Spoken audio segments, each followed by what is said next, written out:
नमस्कार और स्वागत है इस खास चर्चा में। आज हम एक बहुत ही दिलचस्प और शायद कुछ हद तक विवादास्पद विषय पर बात कर रहे हैं। भारत में स्कूली पाठ्यक्रम में प्राचीन गणित को फिर से शामिल करने के विश्वविद्यालय अनुदान आयोग यानी यूजीसी के हालिया मसौदा प्रस्ताव पर। नमस्ते। और हाँ, ये विषय सिर्फ एकेडमिक जगत या शिक्षा नीतियों तक ही सीमित नहीं है। सही कह रहे हैं। जैसा कि हमारे स्रोत बताते हैं, ये हमारी सांस्कृतिक पहचान, सीखने की प्रक्रिया और यहाँ तक कि हमारी समस्या समाधान की क्षमताओं से भी गहराई से जुड़ा हुआ है। बिल्कुल सही।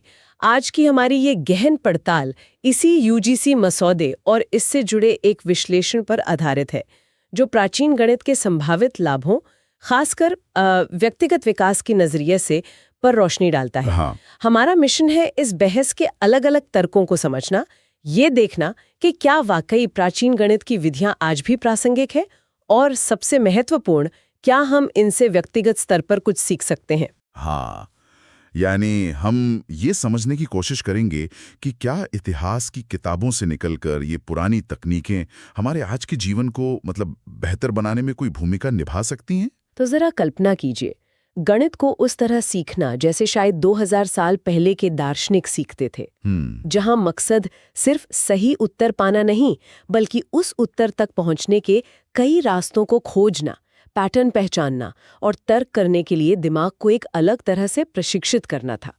क्या पाठ्यक्रम में ऐसा बदलाव वाकई छात्रों में लचीलापन, रचनात्मकता और गहरी समझ पैदा कर सकता है? चलिए इस संभावना की परतों को खोलते हैं। बिल्कुल। तो शुरुआत करते हैं यूजीसी के इस मसौदे से। असल में ये प्रस्ताव है क्या? ठीक है, चलिए इसे खोलते हैं। संक्षेप में ये मसौदा स्नातक और स्नातकोत्तर स्तर पर भारतीय ज्ञान प्रणालियों, इंडियन नॉलेज सिस्टम्स या आईकेएस को शामिल करने की बात करता है और इसी के तहत प्राचीन गणितीय विधियों को भी पाठ्यक्रम का हिस्सा बनाने का सुझाव दिया गया है। ये सिर्फ भारत ही नहीं, बल्कि अन्य प्राचीन सभ्यताओं की गणितीय परंपराओं को भी शामिल करने की बात करता है। अच्छा, दिलचस्प है। स्रोत के अनुसार इसमें कई तरह की विधियां शामिल हो सकती हैं और हर एक का अपना अनूठा दृष्टिकोण है। जैसे बेबीलोनियन की बेस 60 प्रणाली, हम आज भी समय 60 सेकंड, 60 मिनट और कोण 360 डिग्री मापने में इसी का इस्तेमाल करते हैं, है ना? हाँ, ये तो पता ही नहीं चलता। बिना ये जाने कि इसकी जड़ें कितनी पुरानी हैं। फिर वैदिक गणित के सूत्र हैं, जिन्हें अक्सर मानसिक गणना के शॉर्टकट के रूप में देखा जाता है, पर वो एक खास तरह की बीजगणितीय सोच को दर्शाते हैं। और सिर्फ गणना ही नहीं, तर्क पर भी जोर है। बिल्कुल। यूनानी ज्यामितीय प्रमाणों को लीजिए, वे चरण दर चरण तार्किक कटौती लॉजिकल डिडक्शन पर आधारित हैं। वे सिखाते हैं कि कैसे ज्ञात सत्यों से नए सत्यों तक पहुंचा जाए। और फिर चीनी गणित की एल्गोरिथम पद्धतियां हैं, जो किसी समस्या को हल करने के लिए व्यवस्थित प्रक्रियाओं पर ध्यान केंद्रित करती हैं। अच्छा। या आधुनिक कंप्यूटर विज्ञान की नींव से काफी मिलता जुलता है। तो ये केवल अलग अलग फॉर्मूले नहीं, बल्कि सोचने के अलग अलग तरीके हैं। ये तो वाकई काफी व्यापक दायरा लगता है। अब जाहिर है इस तरह के प्रस्ताव पर अलग अलग प्रतिक्रियाएं होंगी। स्रोत बताता है कि इसके समर्थकों का एक मुख्य तर्क ये है कि इससे छात्रों का गणित के प्रति नजरिया बदलेगा। उन्हें यह एहसास होगा कि गणित कोई मोनोलिथिक विषय नहीं है जिसे सिर्फ पश्चिम ने ही विकसित किया हो, बल्कि दुनिया भर की संस्कृतियों ने इसमें योगदान दिया है। इससे शायद नंबर सेंस या संख्याओं की सहज समझ भी बेहतर हो सकती है। ये सांस्कृतिक जुड़ाव और ऐतिहासिक परिप्रेक्ष्य देने की बात महत्वपूर्ण है। लेकिन दूसरी तरफ स्रोत आलोचकों की चिंताओं को भी उजागर करता है। क्या है वो चिंताएं? एक बड़ा सवाल आधुनिक प्रासंगिकता का है। क्या ये प्राचीन विधियां आज के विज्ञान, इंजीनियरिंग या अर्थशास्त्र की जटिल समस्याओं को हल करने में वास्तव में उपयोगी हैं, जहां हमारे पास पहले से ही इतने शक्तिशाली आधुनिक उपकरण मौजूद है? ये तो वाजिब सवाल है और शायद सबसे बड़ी व्यवहारिक चिंता इसे लागू करने की है। निश्चित रूप से स्रोत इस पर काफी जोर देता है। क्या हमारे पास पर्याप्त संख्या में ऐसे शिक्षक हैं जो इन विधियों में प्रशिक्षित हों? सही बात है। और उन्हें प्रभावी ढंग से पढ़ा सकें? क्या मौजूदा पाठ्यक्रम, जो पहले से ही काफी भरा हुआ है, उसमें इनके लिए जगह बनाना संभव है? हाँ, जगह कहाँ से आएगी? क्या इसके लिए सही पाठ्य सामग्री और संसाधन उपलब्ध हैं? ये जमीनी सवाल हैं जिनका जवाब देना आसान नहीं। तो ये सिर्फ अच्छा विचार होने से ज्यादा जटिल है। लेकिन यहाँ एक दिलचस्प मोड़ आता है। स्रोत ये तर्क देता है कि बहस सिर्फ इस बात पर नहीं होनी चाहिए कि कौन सी विधि बेहतर है या पाठ्यक्रम में क्या फिट होगा। सही कहा। यहाँ आकर्षक बात यह है कि स्रोत इशारा करता है कि असली मूल्य शायद इन विधियों के व्यावहारिक अनुप्रयोग से ज्यादा उस संज्ञानात्मक प्रक्रिया में छिपा है जो इन्हें सीखने से विकसित होती है। अच्छा, कैसे? सवाल यह नहीं है कि क्या हम प्राचीन तरीकों से रॉकेट बनाएंगे, बल्कि यह है कि क्या ये तरीके हमारे दिमाग को उन तरीकों से सोचने के लिए प्रशिक्षित कर सकते हैं जो आधुनिक शिक्षा प्रणाली में अक्सर नजरअंदाज हो जाते हैं। किन खास संज्ञानात्मक कौशलों की बात हो रही है यहाँ? स्रोत कुछ महत्वपूर्ण कौशलों का उल्लेख करता है। पहला है पैटर्न पहचानना। कई प्राचीन तरीके दृश्य पैटर्न या संख्यात्मक संबंधों पर आधारित थे। दूसरा है अंतर्ज्ञान या इंट्यूशन का विकास। जब आप किसी समस्या को हल करने के कई तरीके देखते हैं तो आप धीरे धीरे ये समझने लगते हैं कि कौन सा तरीका कब ज्यादा कारगर हो सकता है। अच्छा। और तीसरा, जो शायद सबसे महत्वपूर्ण है, वो है एक ही समस्या के कई समाधान तलाशने का आत्मविश्वास और लचीलापन।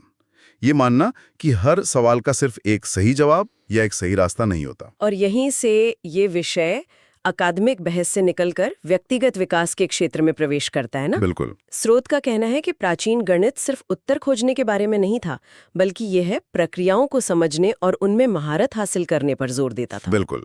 और ये प्रक्रियाएं हमें कुछ ऐसे गुण सिखा सकती हैं जो जीवन के हर पहलू में काम आते हैं, जैसे धैर्य। धैर्य कैसे? सोचिए, एक लंबे यूनानी ज्यामिति प्रमाण को समझने की कोशिश करना, जिसमें हर कदम पिछले पर आधारित होता है।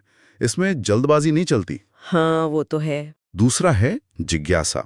जब आप देखते हैं कि एक ही समस्या को बैबिलोनियन, यूनानी और भारतीय तरीके से हल किया जा सकता है, तो यह आपको स्थापित मान्यताओं पर सवाल उठाने और पूछने के लिए प्रेरित करता है, क्या कोई और तरीका भी है?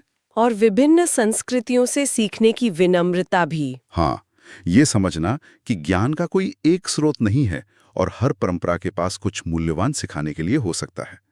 लेकिन सबसे बढ़कर, जैसा हमने पहले कहा, ये संज्ञानात्मक लचीलापन मतलब कॉग्निटिव फ्लेक्सिबिलिटी विकसित करता है। संज्ञानात्मक लचीलापन। हाँ, यानी एक ही जानकारी या समस्या को कई अलग अलग कोणों से देखने और उसके समाधान के लिए अलग अलग रणनीतियां अपनाने की क्षमता। ये आधुनिक मनोविज्ञान में एक बहुत ही महत्वपूर्ण कार्यकारी कार्य माना जाता है। यहाँ ये वास्तव में दिलचस्प हो जाता है।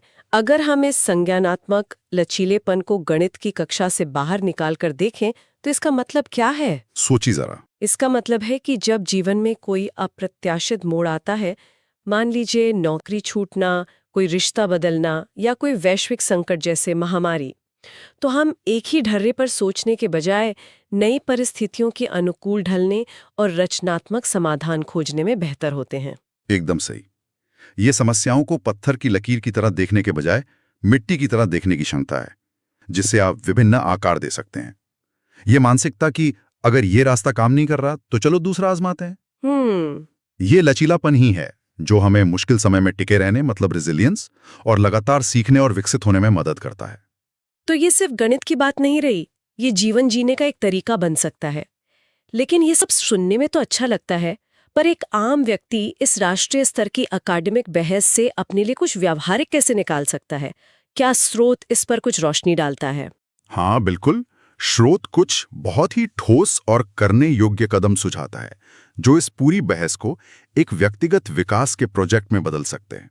और अच्छी बात यह है कि इसके लिए आपको गणित का विशेषज्ञ होने की जरूरत नहीं है। अच्छा, तो पहला कदम क्या है? पहला सुझाव है प्रयोग करें। इस सप्ताह सिर्फ 20-30 मिनट निकालकर किसी एक प्राचीन गणितीय तकनीक को सीखने या समझने की कोशिश करें।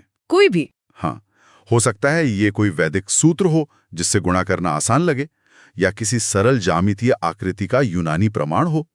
इंटरनेट पर या किताबों में इसके कई संसाधन मिल जाएंगे। मुख्य बात यह है कि आप ये देखें कि क्या ये आपके सोचने के तरीके को थोड़ा बदलता है, क्या ये आपको किसी समस्या को नए नजरिए से देखने में मदद करता है। अच्छा, यानी खुद अनुभव करना कि सोचने का एक अलग तरीका कैसा महसूस होता है। दूसरा कदम क्या है? दूसरा कदम मानसिकता से जुड़ा है। सिर्फ एक सही उत्तर या सिर्फ एक सही तरीका वाली सोच को चुनौती दें। स्रोत सुझाव देता है कि जानबूझकर किसी एक समस्या को, चाहे वो गणित की हो, काम की हो या घर की, कम से कम 3 अलग-अलग तरीकों से हल करने का प्रयास करें। 3 अलग-अलग तरीके? हाँ, भले ही पहला तरीका सबसे कारगर लगे, फिर भी दूसरे और तीसरे तरीके आजमाएं। ये अभ्यास दिमाग को नए रास्ते तलाशने के लिए मजबूर करता है और लचीलेपन को बढ़ाता है। ये दिलचस्प है, ये रचनात्मकता को भी बढ़ावा दे सकता है। और तीसरा सुझाव है सिखाएं। जो भी नई तकनीक या नया नजरिया आपने सीखा है उसे किसी और के साथ साझा करें, दोस्त, परिवार का सदस्य या सहकर्मी। सिखाएं। हाँ, सिखाने की प्रक्रिया हमें किसी विषय को स्पष्ट और सरल तरीके से समझने के लिए मजबूर करती है। जब आप किसी और को समझा पाते हैं तभी आप वास्तव में उसे समझ पाते हैं।